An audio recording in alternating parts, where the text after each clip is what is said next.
Today I'm going to show you how you can take the 6th Rhapsody by Liszt from your practice room to the stage. Wouldn't that be nice?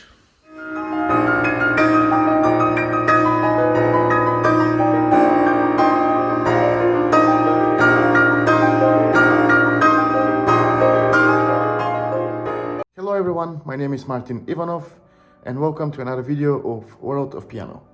I'm a concert pianist and you might have seen some of my videos before. I use YouTube to mainly upload different recordings of me playing different piano pieces. Just recently I started doing some tutorials as well. I am planning to also do a music course for you to have, but more on that later. Later in the coming months. Not yet ready to announce it. But anyway, today I'm going to be doing a tutorial about Liszt's 6th Hungarian Rhapsody. As I've been getting some comments about it, I finally decided to do it. So let's get into it.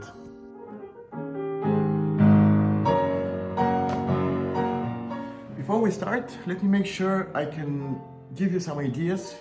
I can show you some smart ways to practice and maybe put your mindset in the right direction. But the truth is, no matter what level of a pianist you are, it's always going to be a very difficult piece. It's a hell of a piece. I mean, literal hell. It's so difficult. It almost makes you want to become a teacher or a violinist or something. Sorry to all teachers and string players. But yeah, I mean, it's really important to know that it's okay to need more time with this piece. I remember back in 2019 when I was preparing all Rhapsodies, this was the one that probably was one of the three most difficult. The other two being number 9 and number 2. So how do you approach this piece? How do you practice it in a way that your performance stands out? How do you achieve a great tempo without getting tired? These and many other questions I'll be answering in my next week's video. I hope you like this tutorial. I hope you learned something. Make sure to subscribe, like my video, and see you next time. Just kidding, let's start from the beginning, okay? I'll be mainly addressing the technical issues of this piece. I will not be talking so much about its form or structure or musicality as every other romantic piece. Here as well, you have the possibility to express yourself any way you like. You can interpret it in a way that comes closest to your heart. The only thing that you have to be careful about, and I've said that in a previous video as well, you need to be convincing with what you're doing, and you always need to have an educated approach towards any music you're playing. With that being said, I've prepared some tips for you, from fingering to pedalization ideas to some tricks that I used to make my life easier learning this piece. By the way, this is a nice edition of Breitkopf. This is the score that I used when I was studying it. It doesn't really matter. So let's begin. A main issue that a pianist might have with this piece is nervousness. You know, when you're about to play this piece for your teacher in a lesson or you're about to perform it in a concert, especially combined with a long program, you might feel nervous knowing how difficult this piece is. So what we need is actually some kind of stability, some kind of comfort zone. And that's why I chose to play the first 2 upper notes with the right hand, like this. The third bar as well.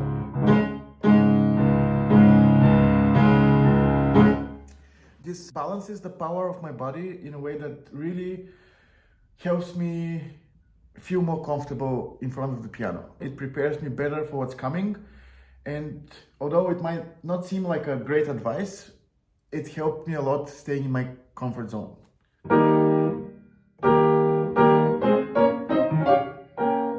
So here I removed the bottom note in the right hand, the E flat, and I played the passage with that fingering.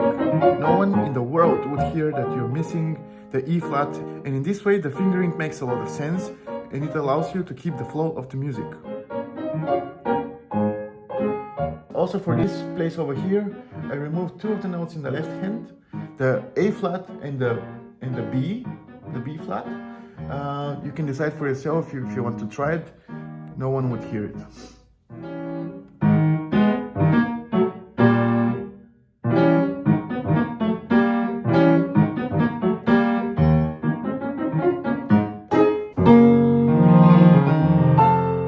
It's much easier to play the thriller with the right hand, and even if that means you're going to need more time for the jump, it's still, I find it more important that the thriller is played correctly, leading you to the next bar. You're also going to play the next thriller as well with the right hand.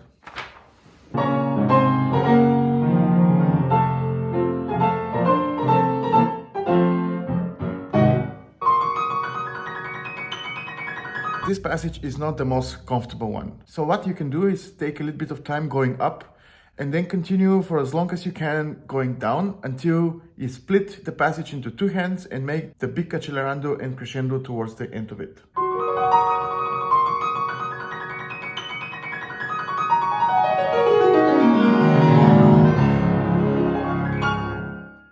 Now we come to the Presto section of this piece. The problem with this is that it needs to be very playful, it needs to have a good character, it needs to sound as easy as possible. And we all know it's not, it's a very, very difficult page to play. And the other problem with it is that no one really cares about it. I think this section has no importance to the piece whatsoever, but it's written, we have to play it. And I think the only logical solution to this problem is to try and make our lives a little bit easier. And this is how I came with some tricks that I'm going to show you now.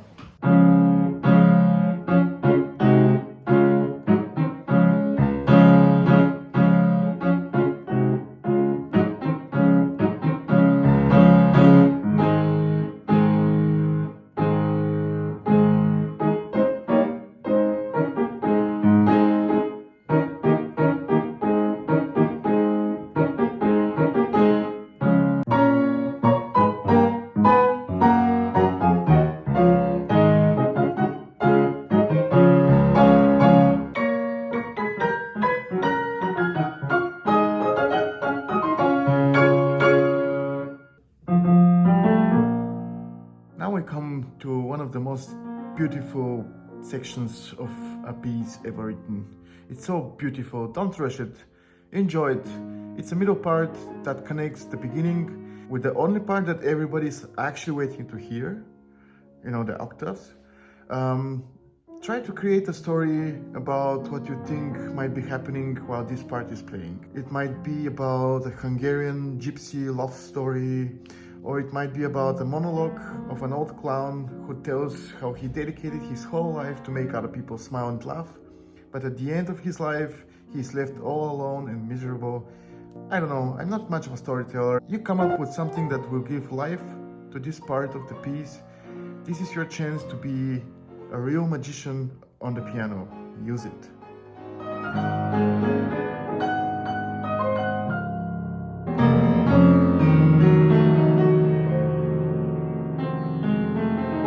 I had someone who asked me if I can give them a suggestion about how they should play this passage and whether I think it's possible or not to split it into two hands.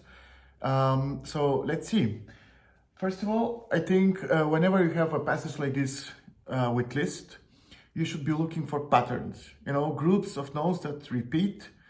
And once you master one of the groups, you just copy paste the process. So it looks something like, then it repeats.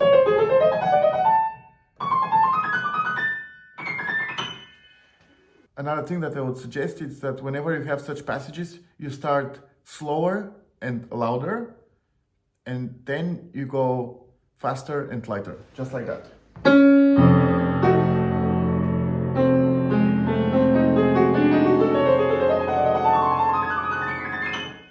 This makes it sound much more virtuoso, and while it's possible to play it with both hands, it will look something like this.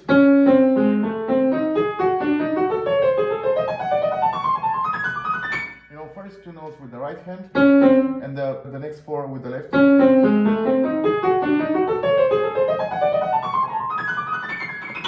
I would still suggest that you try and learn it with the right hand. It looks better, and when you start slower, it's not that hard. About the descending part of this passage, you should also be looking for patterns, and here you have a beautiful example about it. And you know, this is just 1, 2, 3, 4, and then it repeats itself.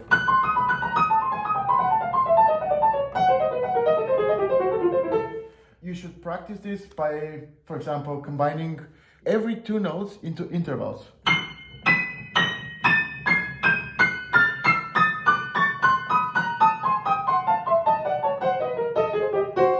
This is a very helpful practice method. You can also use the exercise I've been giving you in the previous videos, which is to start from the 2nd note, 3rd, 4th, and in this case also the 5th and the 6th. So it would look something like this.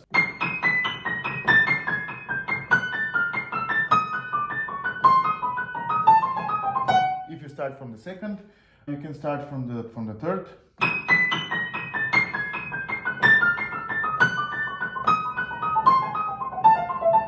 You can even start from the 6th, which is a little bit more confusing. So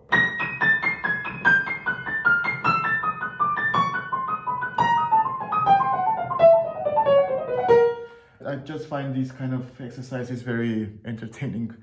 If you want to play it with both hands, which I actually think doesn't look so good visually to do so, but you're going to play with the right hand the upper voice, just like this. And the left hand would just play simple descending chromatism.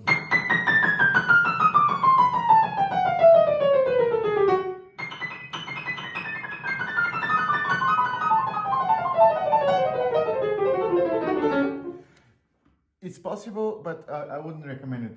I think even if you cannot play that so fast, it's still better to play it with the one hand. You can also take your time. It's not necessary to play it completely fast, you know? You can, for example...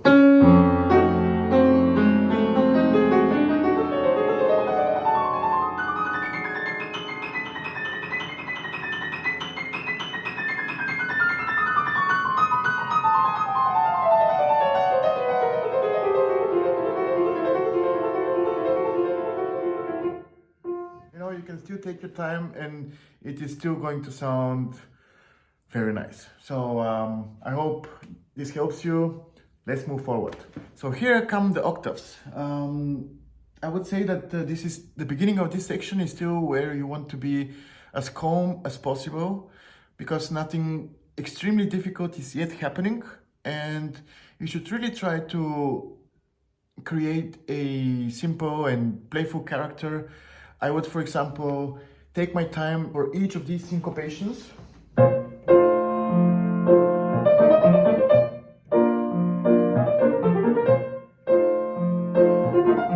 I'm exaggerating a little bit, but I'm trying to say that this helps me not to rush the tempo yet. I have my chance to do that afterwards. And while I'm not suggesting that you start too slowly at the beginning, it's okay to do so. You know, it's okay to take your time if you're going to boost the tempo afterwards. Later, when the first octaves come, I was using this fingering combined with the pedal just like that. Using the pedal like that helped me achieve close to equal quality of each octave.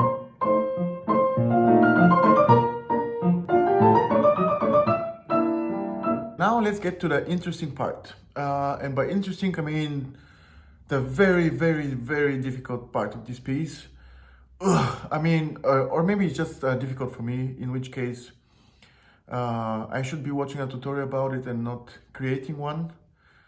Anyway, so how should you practice this section in a way that the whole thing sounds nice and easy? Well, I don't think there's a recipe for that.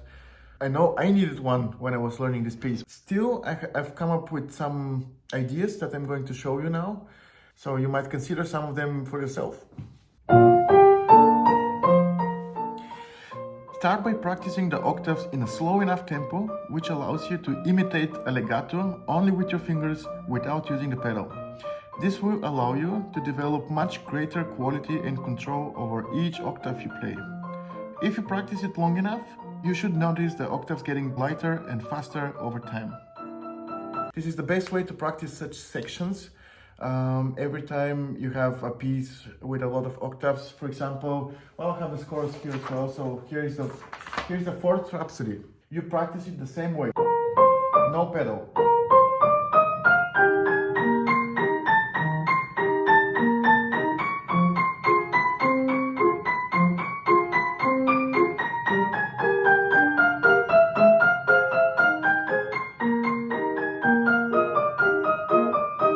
This is the only way I practice this, and don't ask me how, but actually over time it helped me a lot to achieve amazingly great tempo. So you should give it a try. Try to find the best possible fingering suited to your hand. You might find it easier to play some of the octaves on the black keys with the 3rd finger or with the 4th finger. For example,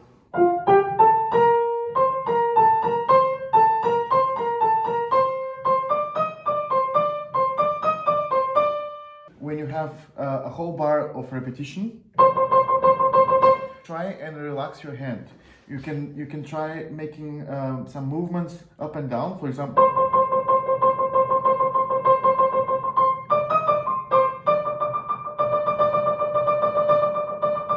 You can also try changing fingers, for example, 5-3, 5-3 or 5-4. Try to make this kind of movement to try and relax your hand. I think it's very important to do so. Another problem with this whole piece is that you're going to need a lot of body strength to be able to reach the end of the piece easily. And to practice that, you might find playing double as many notes to be very helpful, especially for the octaves.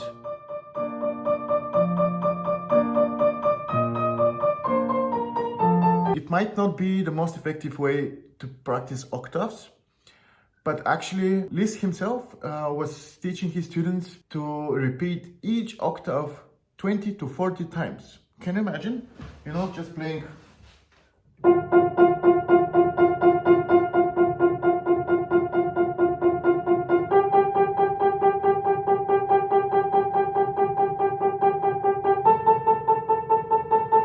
And can you imagine doing the whole piece just like that? I mean, Liszt did it, probably worked for him. I honestly don't have the time to do that, but if you do, you might have great success with that. Another suggestion that I would have for you is that, and this is valid for every piece that you're practicing, each time you get tired or bored with a certain passage that you're working on, just change it. Just play something else, different section from the piece.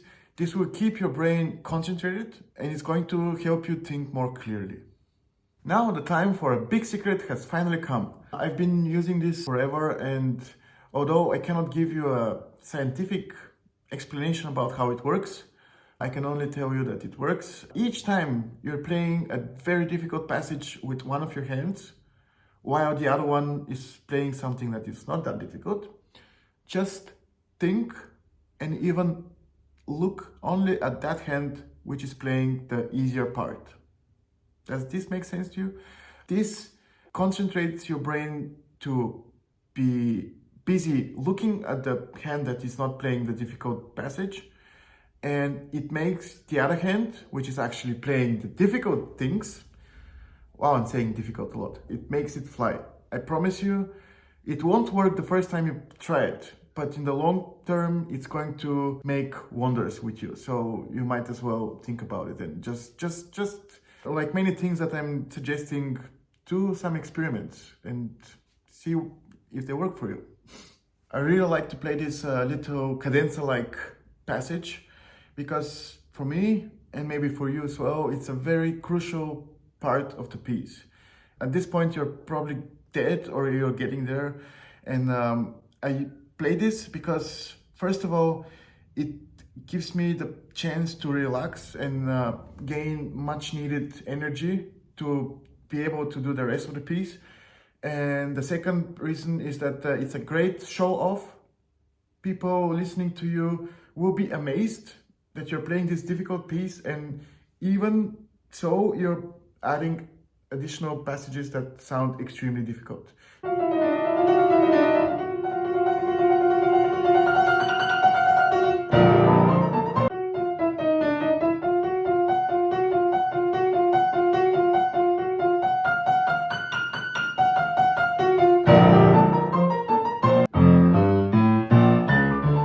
Now about the part where you have octaves in your left hand, just try to combine all advices that I gave you from before, especially the one about thinking about the other hand, which is not playing the difficult passage. This should do the trick, although it's not an easy page to play. Like everything else, you should just give it time, but just follow this advice. Yeah, and as for the last page, there is absolutely nothing I can add to my advices to help you. I mean, it's a very high stakes moment for the piece. It's very fast, and just hold on. I mean, do everything that I told you to do. This should help you a lot, and just take your time. Practice, practice, practice.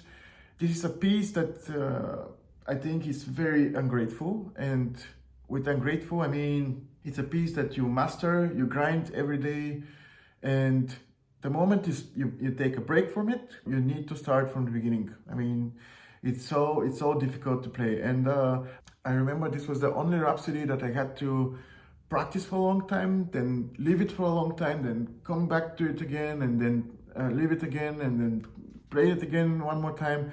You need time for a piece like that to be able to play it pain-free, because it's a painful piece. All that is left to do is wish you good luck with it. I hope you learned something from my tutorial. I spent a lot of time making these kind of videos, and I hope that you appreciate them.